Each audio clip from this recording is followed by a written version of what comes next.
Astaghfirullahaladzim, astaghfirullahaladzim. Allazi la ilaha illa huwal hayyul qayyum wa atubu ilaihi wa la hawla wa la quwata illa billahil azim illa hadratin nabiyil mustafa Rasulullah sallallahu alaihi wasallam summal awliya wa syuhada wa salihin wa li jami'il muslimina wal muslimat wal mu'mina wal kirami syai'ulillahu lahumul fatihah. A'udzubillahi minasyaitonir rajim. Bismillahirrahmanirrahim. Alhamdulillahirabbil alamin arrahmanir rahim maliki yaumiddin. Iyyaka na'budu wa iyyaka nasta'in ihdinas siratal mustaqim siratal ladzina an'amta 'alaihim ghairil maghdubi 'alaihim waladdallin amin. Bismillahirrahmanirrahim. Alhamdulillahirabbil alamin wassalatu wassalamu ala rasulillah Sayyidina wa maulana Muhammadi wa ala alihi wa sahbihi ajma'in. Rabbi shrah li sadri wa yassir li amri wahlul 'uqdatan bil lisani yafqahu qawli wala haula wala quwwata illa billahil aliyyil azim. Amma ba'd. Ilahi anta maqsudi waridaka matlubi a'tini mahabbataka wal ma'rifataka. Alhamdulillah, pada malam hari ini kita dapat bersama-sama berkumpul di majelis kita, majelis taklim Riyadul Jannah ini dalam rangka menghidupkan Lailatul Mubarakah. Lailatul Mubarakah itu artinya malam yang penuh berkah, yaitu malam nisfu Sya'ban. Kita mulai daripada sembahyang maghrib berjamaah, kita lanjutkan dengan sembahyang hajat. Kita lanjutkan dengan membaca Yasin 3 kali. Kita lanjutkan dengan membaca selawat nariyah sembahyang Isya. Kemudian mandi. Kemudian kita lanjutkan dengan kegiatan kita pada malam hari ini. Dan nanti insya Allah setelah kita pengajian satu mat lemang ekoleh paling setengah jam. Nah, kita mencoba riyadhah. Ya, kalau selama ini apa yang kita bicarakan di majelis kita riyadhah. Nah, itu kita praktekkan. Karena ya Allahan, selama ini kita nih hanya teori aja ya Allahan, belum ke laboratorium, masih belajar di kelas tapi masih belum mencoba prakteknya di laboratorium. Jadi malam hari ini walaupun secara singkat, walaupun bahasanya itu laboratorium ini salah, tetapi sakada-kadanya adalah momen kita tawajuh, sehingga kita bukan sekadar kisah. Kalau kita mendengar ada orang kisah bahalawat itu kan kisah aja. Nah, tapi apabila kita menggawe ya, kalau jangan hanya sekadar takaji hebar, tapi kada suah sama sekali kita menggawe. Nah, itulah. Cuman kita membuka pengajian hari ini, kita membuka daripada kitab Asrar Shalah. Karena gampang aja menyimpangkan. Buat biar sudah tahu dari pengajian kita. Nah, jadi dalam kitab Asrar Shalah ini kita sampai pada poin ke-7 legun lah. Nah, dan ketujuhnya yaitu takbiratul ihram. Takbir itu membesarkan Allah, ihram itu aja mengharamkan. Apa yang diharamkan? Sesuatu yang asalnya halal. Ya, kalau misalkan semalam dosa, asalnya berpandir di luar sembahyang halal. Tapi begitu kita sembahyang kada boleh lagi berpandir. Jangankan bawa pandir, cara mah aja kada boleh, ya kalau apalagi merudai. Kan kayak itu salah. Nah, takbir nang mengharamkan. Di luar sembahyang kita boleh makan. Tapi begitu kita masuk ke dalam sembahyang, kita kada boleh lagi makan. Ini makan melinjo, ini silahkan aja guna di luar sembahyang. Tapi apabila kita berada di dalam sembahyang, jangankan melinjo satitik nasi pun kada boleh makan. Apabila orang tetaguk, ya kalau tetaguk nasi maka batallah sembahyangnya. Kita kalau koleh. Maka apabila menuturkan dengan dia lidahmu, maka siok ia nyalah bahwa tiada mendustakan akan dia hatimu. Maka jika ada di dalam hatimu sesuatu yang lebih besar dari Allah, maka bermula Allah Ta'ala menyaksikan atasmu bahwasanya engkau itu dusta. Nah, sekarang kita ini beribadah berdusta kah? Sebelum Allahu Akbar, ketika kita menyebut Allahu Akbar itu, apakah ada di dalam hati kita tuh menyaksikan bahwa yang maha besar itu hanya Allah? Atau jangan-jangan ketika Allahu Akbar, muntong menyambat Allahu Akbar, jangan ke lain. Ya kalau sal. Nah, ingat lawan siapakah hartamu juga ya kalau. Ya kalau nah itulah. Nah, jadi tidak ada yang lebih besar selain daripada Allah Ta'ala. Nah, itu bahasa kita. Karena di dalam asar Rasulullah itu tasawuf. Tasawuf batinnya adalah tidak ada yang ada kecuali Allah. Nah, jadi ingatlah karena dalam kitab Datu Sanggol semalam. Ya kalau sal. Wah, lagi dalam kitab Datu Sanggol tuh Masya Allah. Syahadat syariat, syahadat tarikat, syahadat hakikat, syahadat ma'rifat. Sembahyang tarikat, sembahyang syariat, sembahyang hakikat, sembahyang ma'rifat. Begitu pula lah puasa, begitu pula lah zakat, begitu pula haji itu terbagi atas 4 macam. Syariat, tarikat, hakikat, ma'rifat. Maka rukun Islam ada 5, masing-masing ada 4 lapis, 5 kali 4 20. Itulah himpunan sifat 20. Nah, alagon. Nah, jadi ada nyambungnya di situ. Nah, di dalam takbiratul ihram kalau orang fikih itu kan memadahkan 3 aja. Kasat, ta'arat, ta'yin. Nah, ini pertanyaan Pak Irwan tadi. Ya kalau orang fikih kan 3 aja. Kalau sholli fardu Allah, pada saat kita mengangkat takbir Allahu Akbar, hati manutor kusembahyangkan fardu maghrib, kusembahyangkan itu kasat, ya kan? Fardu itu ta'arat, ta'yin maghrib itu ta'yin, ngaran sembahyang nang ditentukan. Kasat, ta'arat, ta'yin. Nah, maka orang pikir ketika mananya takbiratul ihram Allah, inya wajib mahimpun 3 itu. Kasat, ta'arat, ta'yin. Itu pikir Pak Irwan. Waktu kita belajar Fathul Qarib. Itu ingatlah. Ya Allah Don, apa yang kita pelajari 3 aja. Kusembahyangkan fardu maghrib 2 rakaat menghadap kiblat karena Allah Ta'ala itu sunnah, itu kan wajib. Nah, itu paham tuh lah. Tapi dalam ilmu hakikat, dalam ilmu ma'rifat, rukun takbiratul ihram, ngaranya rukun kalbi yang di dalam hati nih, itu ada 7 ulama memadahkan. Masa ya Allah, pertama kasat, pertama kusembahyangkan. Makanya kusembahyangkan. Kalau kita belajar di SMP, sengaja aku sembahyang, itu syariat. Aku nang sembahyang. Lah, kita kan belajar makrifat, aku sudah ada lagi. Ikam kanang sembahyang jasad, bukan hati. Jikalau hati kada menghendaki, mungkinlah sembahyang kau terjadi, kada mungkin.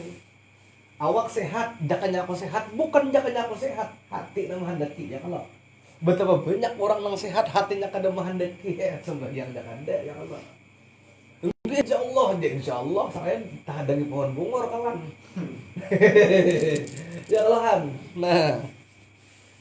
Nah itu, jadi kasat, ta'arat, ta'yin itu kan 3. Nah, kalau orang makrifat bukan sengaja aku sembahyang, tapi ku sembahyangkan.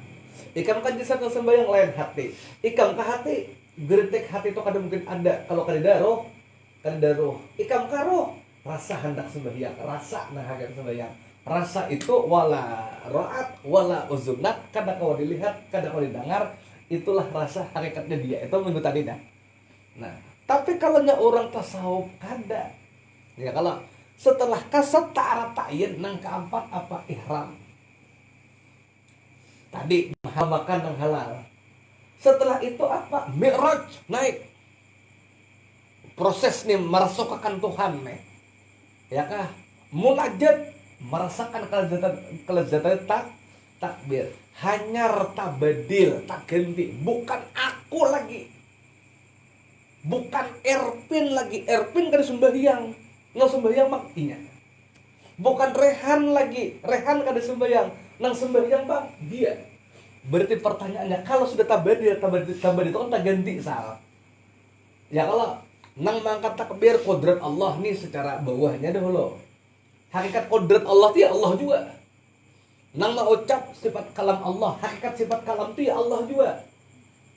Nang melihat basar Allah, hakikat nang melihat itu ya Allah juga. Habis bertaan, adalah kita lagi sembahyang. Nah, bila orang sampai makrifat, maka tiada sembahyang lah baginya. Nah, ini nang siwa sebagian ame. Lalu kada bersembahyangan, ini makrifat tambok nih caranya. Makrifat bohong ya kalau salah. bukannya kada sembahyang atau maksa meninggalkan sembahyang kada, tapi ya tadi konsepnya ya kalagon, artinya ini sudah tenggelam dalam ma'rifat, kan bukan kita lagi nang sembahyang, sudah tabadil. Nah ya kalau Perwan sudah tabadil, salta genti artinya hanai, bukan inya lagi nang sembahyang, akan tetapi hakikatnya di nah dialah Allah. Nah itulah salah. Pahamkah ini Pak Irwan sudah nang pertanyaan yang 7 tadi kasat ta'araf ta'yid ihram apa ngarannya mi'raj munajat tabadil sampai pada level nang ke-7, itulah yang disebut dengan taganti. Begitu pula kita amal yang nisfu Sya'ban tadi. Sudahkah kita tabadil dalam sembahyang tadi? Sudahkah pada saat mandi ma'rifat tadi kita sudah tabadil pada saat mandi ma'rifat tadi? Ya kalau emang Eko, nah paham Sal? Maka kalau kita sudah tabadil bukan kita, apapun yang dipandang di dunia ini hakikatnya di dia. Inya Nur Muhammad. Maka kalau sudah Nur Muhammad kan lagi salah membenci. Coba buka link yang aku bagikan nang hanya itu. Kita tabadil ulang. Wah, tabadil aja. Nah, kita buka dalam kitab Daqaiqul Akhbar. Nah, ini kan kisah roh nih. Ya kah? Oke. Iya, entarlah halamannya aku carikan dulu.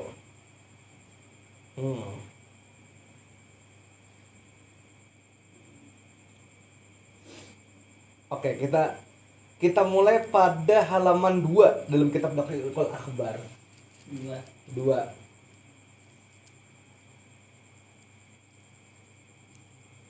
Paragraf 1, 2, 3.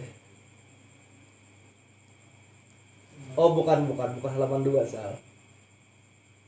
Oh ya, halaman 2, maksudnya halaman pertama, tapi setelah sampul halaman kedua. Alaleh, halaman pertama Bang di kitab itu. Paham salah? Oke. Udah dapat lahan. Nah, ini yang aku baca semalam. Nah, telah datang keterangan dalam satu hadis, sesungguhnya Allah Ta'ala menciptakan pohon yang mempunyai 4 dahan. Ia menamakan pohon itu pohon yakin, tapi ini kita secara laju aja lah, karena kita bahas secara tafsirnya inilah. Karena kita belum sampai ke sini lagi kitabnya, cuma aku menyimpang naik. Nah, kemudian Allah menciptakan Nur Muhammad di dalam hijab intan yang putih. Ini kan aku jelaskan. Seperti umpamanya burung merak, lalu Allah meletakkan burung merak di atas pohon itu, maka burung merak itu membaca tasbih kira-kira 70.000 tak. Kemudian Allah menciptakan cermin kehidupan. Makanya alam itu dipadahkan dari lapis mir'atul haq. Ya kah? Cermin hak. Nah, cuman bukan ini aku ada di bawah toko stressing ya. Nah. Kemudian Allah menciptakan cermin kehidupan lalu meletakkannya di depan Nur Muhammad yang indah seperti burung merak itu. Nah, ketika burung merak itu melihat diri di dalam cermin, maka menjadi tahulah burung itu akan keelokan rupanya dan kebagusan tingkahnya. Akhirnya burung itu merasa malu pada Allah Ta'ala sehingga burung merak tadi berkeringat. Ya kah? Burung merak itu ya Nur Muhammad. Bercermin menghadap Allah Ta'ala, akhirnya burung merak itu supan lalu berpaluhan, berkeringat, ya kala. Nah, keringat itu menetes sampai 6 tetesan. Lalu Allah Ta'ala menciptakan tetesan pertama Sayyidina Abu Bakar, tetesan kedua Sayyidina Umar, lah tetesan ketiga Sayyidina Utsman, dan keempat Sayyidina A. Dan dari tetesan kelima itulah Allah menciptakan bunga mawar. Kita baca laju aja lah. Dari tetesan keenam Allah menciptakan tanaman padi. Nah, berarti berataan tuh bunga mawar, tanaman padi kan tetesan Nur Muhammad. Oke, lanjutlah. Kemudian Nur Muhammad itu sujud 5 kali. Maka jadilah wajib bagi kita berapa sujud yang 5 itu keparduan yang 5 tuh apa yang dipar. Jadi kenapa sembahyang itu 5 waktu? Karena tadi ya kalau Nur Muhammad itu tadi sujud 5 kali. Maka jadilah sembahyang 5 waktu. Tapi ini laju aja lah, karena aku bahas. Enggak mau bahas rinci karena kada jadi riyadhah kita malam ini. Ini sambil tetap cuma ada nanokan. Kemudian Allah Ta'ala melihat kepada Nur itu sekali lagi, maka berkeringatlah Nur Muhammad itu karena merasa malu pada Allah Ta'ala. Dapat ya kalau tulisannya lo dari keringat hidungnya. Nah, lalu Berkeringatlah Nur Muhammad itu, keluar paloh tuh dari hidungnya, ya kah? Allah Ta'ala menciptakan malaikat dari keringat hidungnya, dan dari keringat wajahnya Allah menciptakan aras, kursi, lauh, kalam, matahari, bulan, dan hijab, beberapa bintang dan sesuatu yang ada di langit. Jadi dari hidung, keringat hidung Nur Muhammad itu Allah ciptakan malah malaikat. Ya lagon. Dari keringat wajah Allah ciptakan aras, kursi, lauhul mahfuz, matahari, bulan, dan seterusnya. Lanjut aja lah. Dari keringat dadanya Allah Ta'ala menciptakan para nabi, para rasul, para ulama, para syuhada. Berarti para nabi, para rasul, para syuhada dari keringat dada Nur Muhammad. Dari keringat punggungnya Allah Ta'ala menciptakan Baitul Ma'mur, Ka'bah, Baitul Maqdis, dan beberapa masjid di dunia. Jadi masjid-masjid di dunia itu diciptakan daripada keringat punggung Nur. Berarti masjid dari siapa? Nur Muhammad juga. Para nabi dan rasul dari Nur Muhammad. Dari keringat dua alis mata Nur Muhammad tadi Allah menciptakan umat Nabi Muhammad, terdiri daripada kaum muslimin dan berarti dari mana kita tercipta? Keringat alis Nur Muhammad. Nah sekarang dari keringat dua telinganya Allah telah menciptakan beberapa ruhnya orang Yahudi, Nasrani, Majusi, dan orang yang membantah dan orang munafik. Dari mana orang Majusi, Nasrani, Yahudi itu diciptakan? Telinga. Nur Muhammad lah. Nah, sitokloknya. Walaupun mereka itu bukan Islam, asalnya dari mana? Keringat telinga Nur. Kalau kita membenci buhannya sama dengan membenci Nur Muhammad dari telinganya. Apa kita membenci? Pahamlah. Inilah pandangan tasawuf saleh. Paham kalau maka dilihat nih, termasuk orang yang ingkar, orang yang munafik, orang maksiat, orang yang jauh dari Allah. Nur Muhammad juga rasa. Ini maksudnya salah. Sampai sini cukup dulu. Artinya kita apabila sudah sampai marifat tidak ada satupun yang kita benci. Jadi kalau ada pengajian misalnya, orang masuk ke dalam pengajian itu, begitu masuk ke dalam pengajian itu malah tambah bencinya. Waduh, bid'ah, itu susah. Ya neraka aja, nerakakan orang.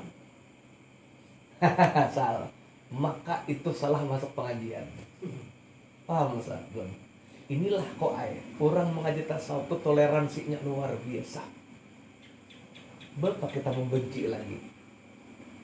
Ada aku melihat di Facebook, Masya Allah, debat nang itulah ya Allah, sampai membenci ketika kebakaran di Los Angeles. Banyak tuh stiker-stiker karena Los Angeles mungkin banyak non-Islam, akhirnya apa? Babuhannya syukur, mahapusakan, hapuk tiurnya. Kada boleh kayak itu Nur Muhammad juga. Doakan mereka. Oh itu kan, lah masalahnya kan di mana? Ya kalau salah, itu Nur Muhammad juga lah. Nur Muhammad. Maka kayak itu bunda, hatta lawan iblis pun Rabi'atul Adawiyah kada benci. Nah itu salah ya. Ini jangan dibenturkan dengan ayat-ayat yang ada ayat syariat nang bujur. Ya kalau ayat syariat itu nang orang kafir, innallazina kafaru. Ya kalau itu jangan dibenturkan, karena ayat-ayat Al-Qur'an itu pun tergantung siap makam mana yang memakainya. Kalau makam orang awam boleh silahkan. Tapi kalau orang ma'rifat ternyata walaupun mereka ada salah, mereka tercipta dari tetesan keringat telinga Nur Muhammad. Tuh, malintang kalau kau tulisannya kok. Kalau kita membenci mereka, berarti kita membenci Rasulullah Nur Muhammad di telinganya. Orang mencintai Rasulullah itu bertaan. Kalau aku cintai bertaan kecuali rambutnya tetap neraka. Kayak Faisal misalnya, ada kawan saya, aku nih senang lawan Faisal aja. Cuman aku pada tujuh telingamu, sarek kalau Faisal. Ya kalau Tuhan. Aku tuh jalan kamu cuman jadi jibatismu nang kata tujuh aku. Tuh saya sebutin. Sisanya lawan muhamu kata tujuh aku. Lawan tanganmu kata tujuh.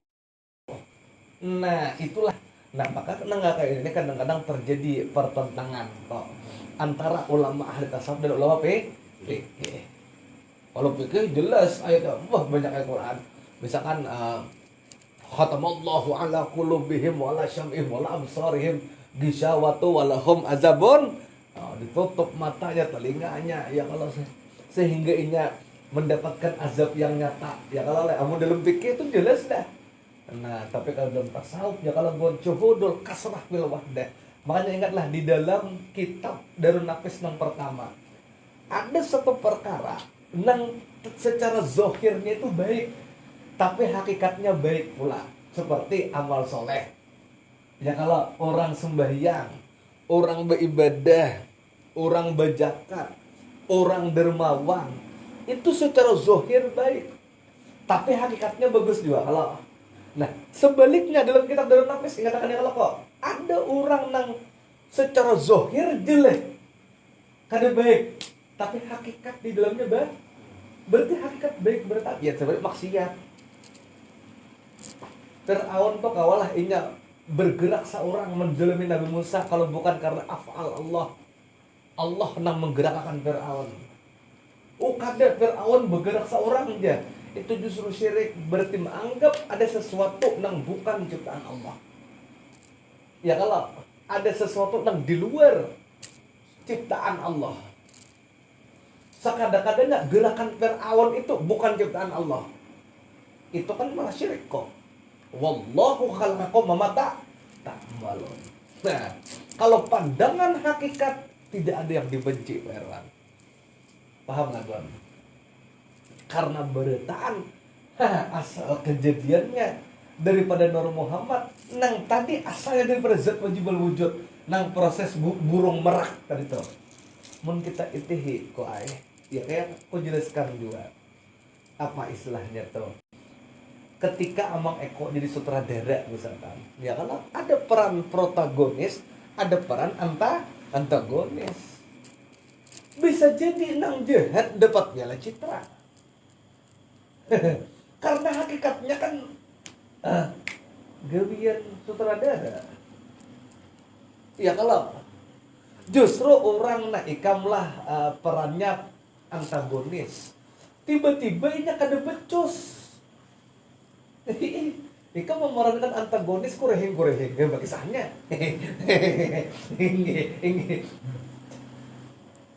Kira-kira dipecat bisa kok aingin tuh. Kada jalan kada purun jahat, nah kada kuat kualitas kawan. Coba kita berarti na antagonis. Aku akan bunuh. Nah kadang-kadang bakal salah nang paling dia tuh makanya salah. Nah dia mukanya jam main. Betul pulang suaranya dan dia aku akan membuat rencana. Padahal mau hanya mengeleng akan montong. Ya kelohan. Nah sekarang pertanyaannya, amun orang yang kada makrifat nonton di TV, ya bemai, mau aja nonton India. Iya mah aja di belakang di muka TV aja. Aduh sebenarnya Tapi amun sutradara yang tahu pada itu gawian inya kan benci kalau sutradara. Lengkap malahan bagus mas, bagus mbak. Coba nang terhijab, nang penonton sinetron nang terhijab tuh salah. Wah, nang ini penjahatnya aja muara aku aja macam-macam mau main di TV. Untung kan mencetok ke TV baru aneh. Ya kalau mau ekole. Itulah kalau orang memandang pada satu pandangan hakikat maka tidak tidak lagi nama membenci. Maka itulah kok hilangkan kebencian. Karena kan itu lagi selain dia apa yang kita benci asal Nur Muhammad beritaan. Disitulah jalan awal membersihi hati, menghilangkan kebencian. Membenci itu kayak kok masih sumpok kalau hati lo. Ya kalau gon sumpok kalau hati bila kita merasa benci itu. Nah kalau itu sumpok hatinya, itulah tanda kadama makrifat. Karena dalam syair Saraba 4 dipadahkannya orang nang makrifat itu inya kada benci kepada siapapun salah. Hatinya lapang nih, darul wasi, hati yang terbuka. Ya kalau kada merasa apa ngarannya kada merasa ya kadang merasa benci dari doang ya kalahan. Nah itulah ya kalau salah. Nah kita lebih banyak beramalan aja malam ini Pak Irwan lah. Nah mudah-mudahan ada berkah manfaatnya. Kita akan zikir karena habis itu karena kita akan zikir. Nah zikir tarikat karena kita la ilaha illallah lah kita baca. Jadi kita menarik la. Nah jadi kita cara menariknya salah ya. Nih mulai syahwatul butun, di bawah ini syahwatul butun karena ya kok Baitul Maqdis. Di sini latifatul akhfa Baitullah. Karena hadis Nabi memadahkan qalbun mukmin Baitullah. Hati mukmin ini Baitullah. Kemudian ubun-ubun kapal ini Baitul Makmur. Maka cara menariknya ini kayaknya salah. Nah, Nah, kenapa mau putar sedikit? Karena di sini la itu kan lam. Nah, ya kepaham lah. La ilaha kasih hantamnya illallah. Jadi gini, la ilaha illallah.